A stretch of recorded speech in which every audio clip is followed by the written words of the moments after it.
हे उजाड़ भइल नगरी,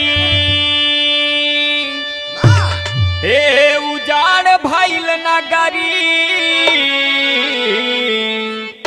उड़ले सुगनवा उजाड़ भइल नगरी।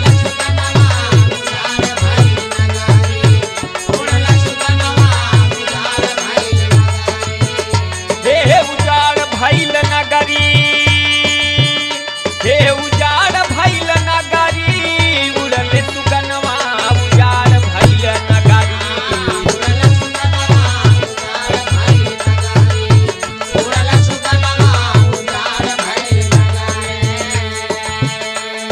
लेकिन ये हरिओम भैया कहना बा, हाँ लाख जुगुती सखी कैली जतनवा, हो कैली जतनवा।